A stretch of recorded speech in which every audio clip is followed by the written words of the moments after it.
Bonjour à toutes et à tous, je suis trop contente de vous retrouver aujourd'hui pour le retour des live cuisine et on est là pour vous faire un goûter de folie, vous allez comprendre. Donc je suis accompagnée Hélène du jardin d'Hélène. On s'est rencontrés grâce à l'office de tourisme de l'Aisne et l'office de tourisme de Thiérache qui sponsorisent ce live, un peu pour vous faire découvrir la région, ses spécificités, ce qu'on peut y faire, etc. Toi Hélène, du coup, qu'est-ce que tu fais? Moi c'est Hélène du jardin d'Hélène, j'habite à Proisy dans l'Aisne mais surtout en Thiérache et je propose au jardin des stages cuisine plantes sauvages. Mais du coup aujourd'hui, qu'est-ce qu'on va cuisiner ensemble? Alors on part sur un petit goûter aux plantes sauvages. Donc on va faire des cookies pépites de chocolat graines d'ortie. Et puis on va aussi faire un gâteau au chocolat avec des graines de carottes sauvages. Trop cool. Et ça c'est du coup des trucs que tu as dans ton jardin? Oui, je fais mes propres cueillettes, donc je fais mes propres tisanes. Donc à partir de là, à partir des plantes, eh bien, on peut faire ses vinaigres, ses confitures, ses tisanes. Et donc on peut être en autosuffisance pour utiliser les plantes au quotidien. Est-ce qu'on commencerait pas? Oui, on y va. Donc on va commencer par les cookies. Je te laisse faire? Ouais. Hein? Donc je t'ai mis les ingrédients, la farine, le sucre. Tu me laisses faire? Oui, je te laisse faire. Bon, ok. Oui. Allez, vas-y. Bon, ben allez, c'est parti. Bon alors il nous faut 200 g de farine de blé. Je vais m'en sortir, je crois. Mais moi j'ai tendance à verser le pot entier. Moi, il faut savoir un truc, c'est que j'adore cuisiner. Mais alors la pâtisserie, je suis un peu zéro. Parce qu'en fait, je suis tellement en freestyle à chaque fois, en mode oh, c'est pas grave, il y a 150 grammes de trop. Mais en fait, si, à chaque fois, c'est... La pâtisserie, c'est quand même important d'être... Enfin, je pense que la cuisine en général, mais la pâtisserie, effectivement, si tu dépasses trop les quantités, tu risques d'avoir des gâteaux trop secs, trop mous. Ça, hein. Après, je me dis, mais je comprends pas pourquoi mes gâteaux, ils sont pas souvent réussis. Bah si, en fait. 100 g de sucre de canne. Moi, j'ai fait des live cuisine à la maison, mais avec du matériel que j'avais moi, quoi. Et là, ça fait plaisir d'avoir des jolies images. C'est vraiment chouette. Merci à Gozulting. Hein, oui, merci. Qui est là, la prod. Alors, le sucre et après, les graines d'ortie. Alors, explique-nous. Alors voilà, donc en fait, l'ortie, comme toute plante, va faire ses fleurs. Après, elle va faire ses fruits qui ressemblent un petit peu à des chatons. Et sur ces chatons, on a les fruits qui après vont donner des graines. Voilà, tiens ça si tu veux, avant de prendre. Ah ouais. Tu vois, et donc mais en ça fait, me fait penser à un truc. C'est un super aliment parce que c'est tellement riche. Je trouve pas que ça a l'odeur du thé matcha? Oui, c'est vrai, tu as raison. Et c'est très très joli les graines d'ortie. Elles sont très belles. Donc une cuillère à soupe. Ouais, une grosse cuillère à soupe. Vas-y, tu peux y aller. Hein. Ouais. Voilà. C'est un anti-fatigue. Et puis on l'utilise beaucoup aussi pour la dépression saisonnière. Tu vois, quand tu es dans passer l'automne, baisse de lumière. Tu veux dire ce pourquoi j'ai déménagé à Montpellier? Voilà, c'est ça. Je vais me faire des bains d'ortie. Donc on peut les manger comme ça. En plus, ça croustille sous la langue et ça ramène de la joie. Genre là, on peut c'est un manger antidépresseur. Ouais, tu peux en croquer quelques-unes sous la langue. J'avoue, quand on n'a pas de jardin comme toi, où est-ce qu'on trouve ça? Alors, je pense que maintenant, ça se trouve sur Internet, mais l'idéal, c'est vraiment d'aller... bon, après, effectivement, à Montpellier, il y a moins d'orties que par chez nous, parce que forcément, elles aiment bien quand même un peu l'humidité. C'est vrai qu'on est dans une région où on a une richesse en biodiversité, mais sinon, je pense que maintenant, on en trouve sur Internet. Et il y a encore les bienfaits en infusion, il y a quelqu'un qui demande ça dans le chat. Oui, bien sûr. Alors l'idéal pour moi, ça serait de faire une infusion avec les feuilles d'ortie et puis les graines, les manger, les incorporer dans vos crudités par exemple, ça c'est génial. Le fait de les manger crus, vous avez tous leurs principes actifs qui sont là, donc c'est encore mieux. 100 grammes. Bon, tu crois que ça fait 100 grammes ça? Ouais, à peu près je pense. Hein. Ça va, je suis grossée. Ouais, on est bien là. T'as mis le bicarbonate, c'est bon? Non. Moi, je travaille beaucoup avec le bicarbonate. Hein. C'est moins cher que les levures qu'on peut acheter, la levure chimique. Et en fait, les levures chimiques, c'est souvent du bicarbonate. Ok, on met le beurre du coup. Une pincée de sel, ouais. Et puis on mettra... les pépites de chocolat, c'est après? Ouais. L'œuf aussi, c'est après? Non, c'est maintenant. Tu peux faire avec avant le beurre du coup. Ah ok. Bon, moi je fais ça, mais les cuisiniers disent que c'est pas très hygiénique de faire ça sur le plan de travail. T'en penses quoi? Ouais, moi je casse sur le bord en général. Mais... Alors, tu mets le beurre direct? Oui. Moi je suis tellement une feignante que j'ai tendance à sortir le batteur assez vite.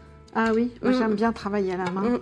Donc du coup, qu'est-ce qu'il y a à faire ici dans la région un petit peu? Parce que Alors c'est on vrai est dans une région super riche. Alors déjà, il faut savoir que la Thiérache, c'est une région de bocage, de pâturage, de haies. Oui, c'est et quoi la Amiens, région de la donc Thiérache en fait? On est dans le nord de l'Aisne, près de la région, près de la Belgique en fait. Donc à côté de Guise, parce que Guise aussi est une ville super importante, parce que je pense que peut-être que vous connaissez le fameux ministère de Guise. Et après, voilà, à faire, il y a plein de choses en fait. On est dans une région très riche, hein, c'est sûr. Comme je vous disais, on n'est pas loin de Saint-Quentin, pas loin de Laon. À Laon, il y a une magnifique cathédrale. Et en plus, l'été, ils font des belles projections son et lumière, Voilà, etc. Les hauts de Laon, c'est très chouette. Le haut de Laon, c'est très très beau. Bon, ça y est, nous, on a fini notre pâte. Ouais. Pendant qu'on bavarde, c'est bien. Hein. Voilà, elle est plein pec. On a préchauffé le four? Non, on a un petit peu oublié. C'est pas grave, on fera l'autre recette en attendant. Bon, alors maintenant, qu'est-ce qu'on voilà, fait? et on va former les cookies. La pâte de cuisson, elle est là. Donc moi, j'aime bien mettre du papier sulfurisé quand même. Donc, et c'est ce que je disais à Ultia. Pendant le confinement, justement, le tourisme de l'Aisne m'avait demandé une petite vidéo pour une petite tisane détox. Et puis Coquillette, elle se balade dans le jardin. En fait, elle vit au jardin. Donc, elle était dans le jardin.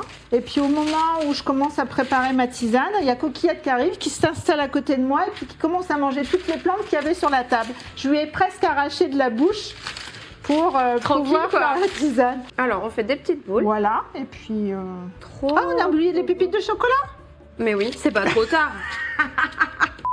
Ok. On repart. Comment t'as eu cet endroit? Ah oui. Ouais, franchement, c'est trop intéressant. Alors en fait, moi je suis je vais dire ancienne cavalière parce que là, comme mes chevaux vieillissent, je monte moins puis je manque de temps. Je me baladais beaucoup, c'était voilà un axe que j'aimais bien prendre et il y avait la gare qui était mise en vente aux enchères. Mais vraiment tout était à retaper quoi. Oui, voilà. C'était vraiment déjà un endroit qui avait été squatté, tout ça, donc il fallait vraiment tout refaire. Hein. Donc c'était une vente aux enchères et on était les seuls acquéreurs. Mais c'est fou ça. Oui.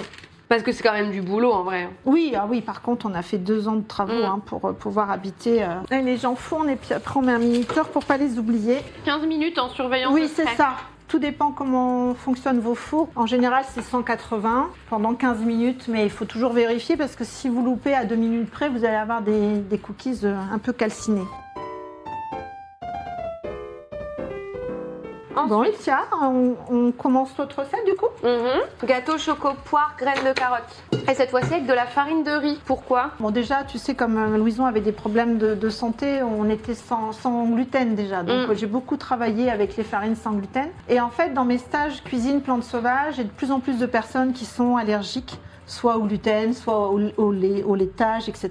Donc j'essaye vraiment d'être dans une cuisine de plus en plus sans gluten et sans lait. Après, bien sûr, si vous n'avez pas de farine de riz ou si vous n'aimez pas ça, vous pouvez tout à fait remplacer faire avec de la farine de blé. Hein. Donc là, il faut mettre 100 g de farine de riz et 50 g de maïzena. Donc 100 g de farine de riz. Elle est trop bien ta balance. C'est l'heure. Moi j'ai une balance électronique. Alors tu sais qu'elle est très vieille. Je l'ai achetée quand je faisais mes études d'infirmière. Donc elle a une quarantaine d'années quoi. Alors 50 g de maïzena. La balance fait la taille de ma cuisine. Non ça va. Mais après c'est vrai que oui c'est le genre de truc que t'as. Oui il faut avoir de la place. C'est quand t'as de la place quoi. Parce que, ou alors il faut que tu la ranges systématiquement. 2 cuillères à soupe de poudre d'amande. Du bicarbonate, 150 g de sucre. Alors les œufs, la crème, 20 centilitres de crème soja. C'est 20 centilitres, c'est toute la boîte en fait. Alors là, tu vois, regarde, on est dans les carottes sauvages. Moi, j'aime bien faire les sucres d'avance. Alors, je fais du sucre à la rose, à la verveine odorante, à la graine de carotte sauvage. Mais aussi, on peut utiliser la graine entière qu'on va... Mais les graines, elles sont au niveau des fans? Oui, une fois que ta fleur, elle fane, la fleur fane et elle va se recourber sur elle et elle va faire tout un nid. C'est vraiment un nid de graines. Et souvent même, il y a des petites araignées, il y a des gendarmes à l'intérieur parce que ça protège, donc c'est important pour la biodiversité. Donc là, on est dans une plante aromatique quand vous achetez de l'huile essentielle de carotte sauvage, en fait, vous achetez une huile essentielle qui va être distillée à partir de la graine. On a vu l'ortie avec ses minéraux, avec ses vitamines, etc. Alors bien sûr, la graine de carotte sauvage, elle en contient aussi. On ne peut pas non plus en mettre trop parce que sinon ça sera trop fort. Mais ça permet une meilleure digestion. Vraiment, elle permet une belle digestion. Donc on peut l'utiliser dans les repas. On pourrait aussi, comme tout à l'heure, je vous ai parlé des graines d'ortie, les utiliser pour mettre dans les crudités par exemple. Mais ça se marie bien soit avec le salé, soit avec le sucré. Décidément, entre la dépression et la mauvaise digestion, je suis la cible des 2 ingrédients magiques. Alors on va mettre le chocolat au bain-marie. Attends, mais on va déguster le cookie là, non? Oh, on attend peut-être un tout petit peu qu'il refroidisse, un tout petit chouïa. Bien tenté. On en parle de ce magnifique saladier. Ah oui, je fais la collection. Trop cool. Tu vois, il y a le chou là-bas, il y a tout le... Waouh, il y a le service. Ah oui, il y a tout le service là-bas. Il y a le chou, il y a la théière, regarde. Mais non. Wow. Il y a petit chou, grand chou. Voilà. Incroyable. Alors c'est souvent sur les brocantes. Elle chine, elle a dit. Hein, je chine et j'ai ma sœur qui chine aussi pour moi et c'est top parce qu'elle me dégote des trucs magnifiques. Ok, ensuite on ajoute les poires que tu as coupées en petits dés. Je suis très contente que tu aies fait ça parce que c'est vraiment le genre de truc qui me saoule, moi. Couper les légumes et les fruits en petits bouts là. J'ajoute les poires. Oui. Hop. Et après on balance dans le plat. Ça va être trop bon. Donc ça on enfonce pendant 40 minutes. Oui. Aussi. Ça sent hyper bon. Ouais, ça sent bon. Quoi? Par quelle plante vous conseillerez de commencer un jardin herboriste? Alors si c'est pour pouvoir planter en pleine terre ou si c'est en pot, c'est pas pareil. Après, dans les plantes sauvages, l'ortie, qui est vraiment une plante qui est assez incroyable parce que déjà, elle pousse quand même relativement bien. On l'utilise beaucoup aussi pour les problèmes d'acné juvénile. Donc, ça peut être aussi intéressant pour toutes les sortes d'acné puisque finalement, elle fait un nettoyage. Bon, tu vas me donner la jarre entière, quoi. Donc, l'ortie, c'est vraiment une plante phare. Bon, on pourrait en parler, je pourrais vous en parler pendant 2 heures non-stop. Donc, voilà. Mais après, ça va dépendre de ce dont vous avez besoin. En tout cas, ici, ça sent super bon et... et on s'en va tout de suite manger un cookie.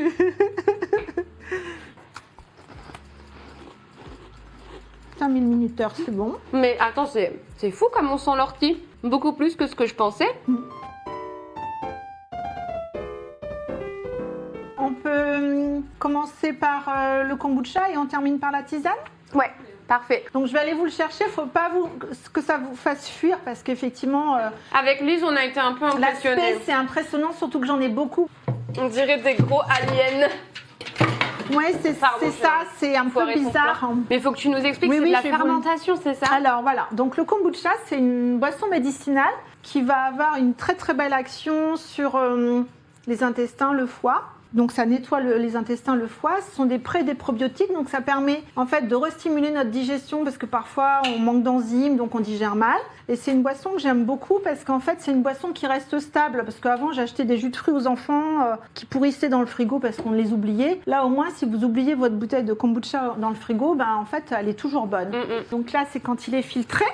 Ouais, ça donne déjà plus envie. C'est ça qu'on va boire. Et là, c'est le kombucha qui est en attente avant que je le prépare et je pensais donc préparer ça avec toi, Allez. Si ça te va. Mais ça part de quoi en fait? Alors le kombucha, c'est une symbiose entre des bactéries et des levures. Et ça fait comme des disques un peu gélatineux qui vont faire fermenter en fait la boisson qu'on va mettre dedans. Donc le kombucha se nourrit de thé, donc en général on met du thé. Et moi je rajoute toujours des plantes sauvages parce que le but c'est d'essayer de faire un kombucha qui va être adapté en fonction des besoins. Donc là j'avais mis du sureau et puis j'avais mis de sureau, des fleurs de sureau et puis un thé de Noël. Voilà, ça c'est le kombucha, donc c'est celui-là, je l'avais fait pour les fêtes de Noël. Donc c'est impressionnant quand je vais les enlever.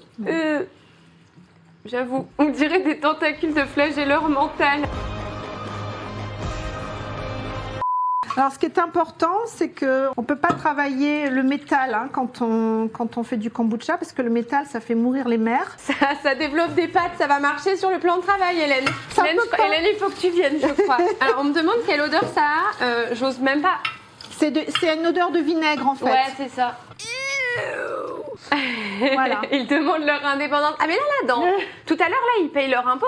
En fait, moi, j'aime c'est pas... pétillant. Ouais, là, il pétille bien, parce qu'en plus, on l'a laissé à température, et on sera mieux. C'est important de ne pas boire trop froid. Hein. Donc, chignoule, tiens.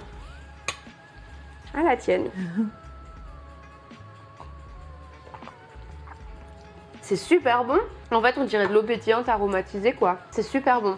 Donc du coup, attends, réexplique comment ça crée ça, là, les gros champignons. Alors, au départ, c'est pas moi qui le crée, c'est quelque chose qu'on m'a donné. Donc, j'avais une petite mère, là maintenant j'en ai plein, parce qu'en fait, elles se reproduisent. Ah, donc, d'accord. c'est une symbiose entre des bactéries et des levures qui forment, et c'est que tu vois ce disque gélatineux, c'est un peu la même chose qu'une mer de vinaigre. Donc, c'est la même matière, un peu visqueuse, gélatineuse. C'est pour ça que parfois, il y a des personnes qui n'aiment pas trop. Par contre, le résultat... Le résultat...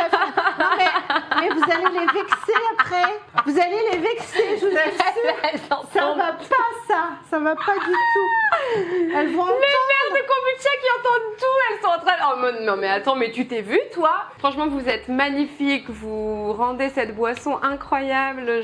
J'essaie de faire des choses positives, comme je le fais avec mes plantes, tu vois, Hélène. Non, mais en tout cas, c'est très bon. La boisson est excellente. Donc là, je suis en train de faire bouillir le cynorhodon, parce que c'est souvent la base de mon kombucha. Ça donne une belle couleur. J'adore la couleur un peu rouge comme ça. Et puis, je vais rajouter à la fin, parce que là, quand ça va bouillir, on fait bouillir pour extraire les principes actifs. Mais après, dedans, je vais rajouter le thé, mais le thé, il ne faut pas le faire bouillir. Et je vais rajouter les plantes sauvages qu'il ne faut pas faire bouillir non plus. Donc là, je fais d'abord l'ébullition, après je vais couper. Et quand je couperai, je rajouterai les plantes. Donc là, on va refaire avec vous la préparation du kombucha. Donc moi, comme c'est vous avez vu, hein, j'ai un gros pot, je vais mettre 7 litres.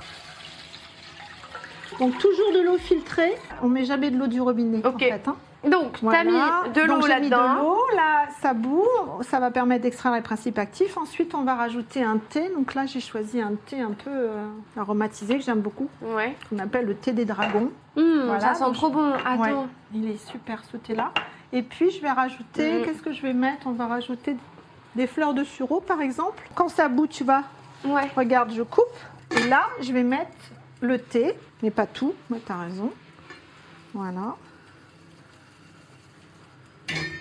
Je mets pas beaucoup de thé parce que je rajoute des plantes sauvages en fait. Hein. Sinon, vous pouvez mettre plus de thé si vous voulez pas mettre de plantes sauvages. Un peu de rose, on va mettre, ça permet d'adoucir la rose. Ça, je veux sentir aussi. Je vais faire un bain de princesse avec ça. Mais ne vous baignez pas avec la mer de kombucha. Non. Quoique, c'est très doux après pour la peau. On a dit qu'on pesait le sucre, donc il me faut 500 grammes. Ok. Ça sent bon. Donc, regarde comme c'est beau. Je montre quand même. Même une tisane passée comme elle est belle, je trouve. Avec les couleurs, les pétales de rose et le cynorhodon. Donc là, je mets le sucre dans la tisane chaude. Tac. Voilà, on remet du kombucha de la fois d'avant pour que la boisson d'après puisse repartir plus vite. Et une boisson comme ça, elle est prête d'ici 9-10 jours à peu près. Voilà. Nickel. J'ai mis le vinaigre sur la mer de kombucha, je vais la rincer, puis je vais la remettre dans son pot. Dans le même sens parce qu'elles n'aiment pas être trop bouleversées. Comme moi. Hop là, tac. Hop là, je mets la dernière. Alors la dernière, elle est plus claire, tu vois, elle est blanche. Ouais. C'est parce que c'est celle qui est au-dessus. Donc ça se met à l'abri de la lumière. Hein. Ok. Ne nourrissez surtout pas après minuit. Donc je marque la date. Je vais marquer live avec Ultia. Ouais. C'est maintenant, elle Et connaît mon nom maintenant.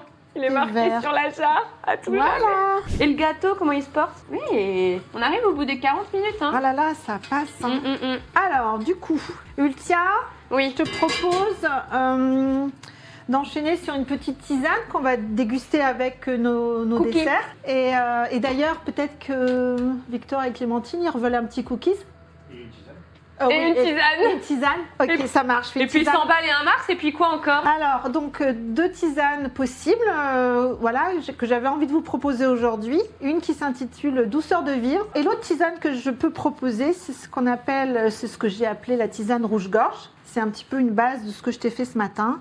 avec de la mûre, des baies de sureau, de la ronce. Donc ça, c'était pas... J'aime trop l'odeur de la verveine. J'en ai toujours à la maison. verveine odorante. Oui. Alors nous, on en a aussi... alors ça, la verveine odorante, on peut l'avoir en pot. Ici, on l'a dans la serre parce qu'elle gèle sinon l'hiver. Donc ça, c'est notre tilleul qu'on a en entrée. On a un arbre magnifique. Au moins un an. On a enlevé le gâteau là, ça a sonné tout à l'heure en fait. Oui, heureusement parce qu'on pouvait durer. Du coup, il est resté bien 5 minutes de plus là. Ouais, mais ça va. Il est trop beau par contre. Attends, tiens, vas-y. Je vais sortir un plat. Donc je vais mettre de la mûre. Je vais mettre du sureau parce que tout ça, ça va adoucir. Dans la tisane maux de gorge, je conseille 20 centilitres de rhum. Oui, bien sûr aussi. Et après, vous ronflez bien quoi. Donc du coup, j'ai fait bouillir les mûres. On va te mettre un peu de mélisse quand même parce que ça va permettre aussi de gérer la partie un peu antioxydante. Voilà, les ronces. Donc je vous ai dit, les ronces, c'est bon pour les maux de gorge. C'est ce qu'il me faut. La rose, ça va adoucir tout ce qui est enflammé. En fait, il faut savoir que la rose, ça va permettre de ramener de la douceur dans tout ce qui est enflammé. Donc ça peut être un mal de gorge, ça peut être une brûlure, ça peut être une inflammation des intestins. Eh ben, on n'a pas chômé, hein. Franchement, je suis trop contente. Oui, c'est chouette. On a réussi à tout faire. On peut venir. Et ben venez prendre un cours, un stage de cuisine. Alors les stages reprennent au mois de mars. C'est dommage que tu sois à Montpellier parce que ce qui est chouette au mois de mars, c'est la sortie Sève de Boulot. C'est très beau la région ici en plus. Voilà, si vous avez envie de venir visiter la Thiérache, il y en a pour tous les goûts. Et on va couper le gâteau parce que je pense que les gens ont trop envie de voir l'intérieur. Oui, voilà. Et puis moi, je vais servir la tisane. Merci en tout cas pour ce moment. Je suis trop contente de ce live qu'on a fait ensemble. J'ai appris plein de choses. Oui, moi je suis ravie de t'avoir accueilli. C'est vraiment... Et merci à toute l'équipe. On a une super équipe. Merci Victor, Clémentine et Florian. Et puis merci à Lise. Il faut se rappeler que c'est bien grâce à Lise, à l'Office du tourisme de l'Aisne et à l'Office du tourisme de Thiérache que le live a pu exister. Elle fait mon travail, c'est exactement ça, bravo. J'ai plus rien à dire. Allez, au revoir. Je suis partie, je suis lancée. Elle va lancer sa chaîne Twitch, Jardin d'Hélène. Allez hop, zou, moi c'est bon, je vous laisse avec Hélène, je vais manger des biscuits. En tout cas, c'était ma première expérience et je suis ravie vraiment de l'avoir partagé avec vous et puis avec Ultia. Et ben moi aussi, on va couper ce gâteau pour avoir une belle image finale de l'intérieur parce que je pense que les gens vont être frustrés si on ne le fait pas.